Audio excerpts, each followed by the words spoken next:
Did you know that Valentine's Day, the holiday of love and romance, was once a wild and rowdy Roman festival? That's right. The history of Valentine's Day is more surprising than you might think. It didn't begin with heart-shaped cards or boxes of chocolates. Oh no, it started as Lupercalia, a pagan festival celebrated in the middle of February, where Romans would engage in rather unconventional festivities, to put it mildly. But as time went on, and the Roman Empire morphed into something more akin to what we know today, the Catholic Church stepped in. They transformed this raucous celebration into a day honoring St. Valentine, a day of love and romance. And so, the wild party gradually became a more tame and thoughtful celebration. So how did we go from a wild Roman party to sending love letters and chocolates? Let's dive into the history. Our story starts in ancient Rome with a festival called Lupercalia. Now, this was no ordinary celebration. Lupercalia was a pagan festival held each year on the Ides of February or February 15th. It was a festival that celebrated fertility and purification, marking the arrival of spring. Just imagine, if you will, the bustling streets of ancient Rome, a city alive with anticipation. The air is thick with excitement and the people are preparing for the festivities. Lupercalia was a day when the usual order of things was turned on its head. Men would strip off their clothes, don animal skins, and run through the city streets wielding strips of goat hide. These were the Luperci, priests of Lupercus, the god of fertility. Now you might be wondering, why the nudity and the animal skins? Well, it's believed that the Luperci were imitating the god Lupercus, who was often depicted as half-naked and girded with goat skins. As they ran through the city, the Luperci would strike any woman they encountered with the goat hide strips. Far from being an act of aggression, this was considered a blessing, believed to grant fertility and easy childbirth. And that's not all. Lupercalia also involved a matchmaking lottery, where young men would draw the names of women from a jar, pairing them up for the duration of the festival. Sometimes these pairings even led to marriage. But how did we get from Lupercalia to Valentine's Day, you may ask? Well, as with many ancient traditions, the festival of Lupercalia didn't exactly fit with the emerging Christian ethos. The Catholic Church wasn't too keen on these wild celebrations and sought to replace them with something a bit more appropriate. But how did they do it? The answer lies in the Catholic Church. The Catholic Church, aiming to Christianize the pagan festival, introduced St. Valentine's Day. Now let's delve into the intricate story of the multiple St. Valentines and the legends associated with them. It's a tale as old as time, but not many are aware of its depth. The Catholic Church recognizes at least 3 different saints, named Valentine or Valentinus, all of whom were martyred. One legend contends that Valentine was a priest who served during the 3rd century in Rome. He continued to perform marriages for young lovers in secret when Emperor Claudius II outlawed marriage for young men, believing single men made better soldiers than those with wives and families. When Valentine's actions were discovered, Claudius ordered his execution, making him a martyr for love.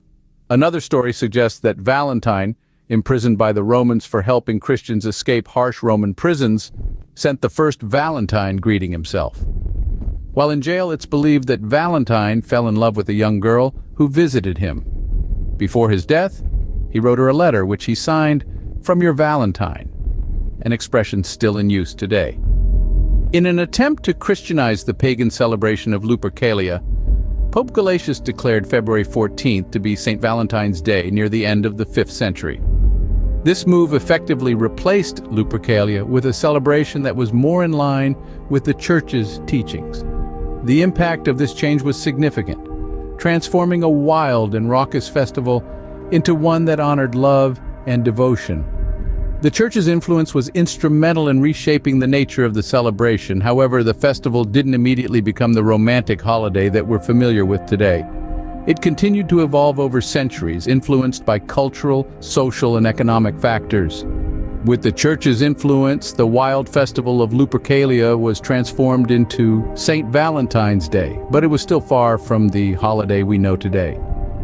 Stick around as we journey through time to explore how this holiday took shape in the Middle Ages and the modern era.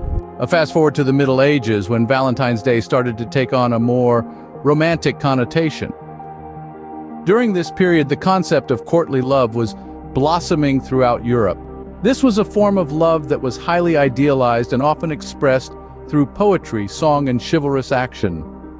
Amidst this era of knights and damsels, the day of Saint Valentine slowly began to be associated with this kind of love and romance. In England and France, it was commonly believed that February 14th marked the beginning of birds' mating season, adding to the idea that middle February should be a day for romance. This belief was popularized in Geoffrey Chaucer's poem, Parliament of Fowls, where he wrote of birds choosing their mates on Valentine's Day. This was one of the first recorded associations of Valentine's Day with romantic love, and it certainly left a lasting impact. As the tradition grew, so did the customs associated with it. One popular tradition was the Valentine's Day lottery. This involved young people drawing names to determine their Valentine. These pairs would then exchange gifts or handwritten notes, which were often the highlight of the celebration. Some believe that this is the origin of the modern Valentine's Day card. Additionally, it became customary for lovers to exchange small tokens of affection, such as flowers or sweets. These were seen as a way to express one's love and devotion. It's interesting to note that while the specific gifts have changed over time, the underlying sentiment remains the same. In the realm of literature, Valentine's Day served as a popular theme. Many poems and stories were written about the day, further cementing its association with love and romance. By the end of the Middle Ages, Valentine's Day had become a day to celebrate love. But it was still not the commercial holiday we know today. Enter the modern era, when Valentine's Day became a commercial holiday.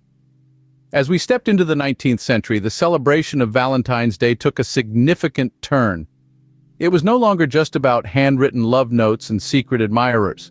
The Industrial Revolution brought with it the mass production of Valentine's Day cards, making it easier for people to express their feelings. In the United States, a woman named Esther Howland is often credited as the mother of the American Valentine. She began selling the first mass-produced Valentines in the country in the mid-19th century. Her elaborate creations, made with lace and ribbons, were a far cry from the simple handwritten messages of the past. Then, in the early 20th century, a company named Hallmark Cards started producing Valentine's Day cards on a large scale. This marked a pivotal moment in the history of Valentine's Day. The holiday shifted from a personal celebration of love to a commercial event. Hallmark's beautifully designed cards became a staple of the holiday, making it easier for people to express their feelings without having to pen their own words. As the century progressed, other traditions began to take hold. The giving of chocolates, for example, became a popular Valentine's Day tradition. Companies like Cadbury and Hershey's capitalized on this trend, marketing special Valentine's Day chocolates to sweethearts around the world. And let's not forget the classic gift of flowers. Florists saw a boom in business every February, as roses became the symbol of love and affection. Valentine's Day had truly transformed. It was no longer just about expressing love, but also about buying and giving the right gifts. Some argue that the holiday has lost its original meaning, becoming a day of commercialism rather than a celebration of love. But regardless of one's view, it's undeniable that Valentine's Day holds a significant place in our modern culture. And that's how Valentine's Day transformed from a wild Roman festival to a day of love and commercialism. So we've come a long way from the rowdy festival of Lupercalia. This ancient celebration of fertility and love was transformed by the Catholic Church into a day to honor Saint Valentine. As we moved into the Middle Ages, Valentine's Day evolved from a religious observance to a more secular event, where lovers expressed their affection with handwritten notes and tokens of love. In the modern era, Valentine's Day has become a global phenomenon, celebrated with gifts, cards, and chocolates. But let's answer those burning questions we posed at the beginning. Yes, the festival of Lupercalia was indeed a precursor to Valentine's Day, and while Saint Valentine was a real person, the stories about him are more legend than fact. Valentine's Day may be a commercial holiday today, but its rich history tells a different story. So, the next time you're buying a box of chocolates, remember the wild Roman festival that started it all.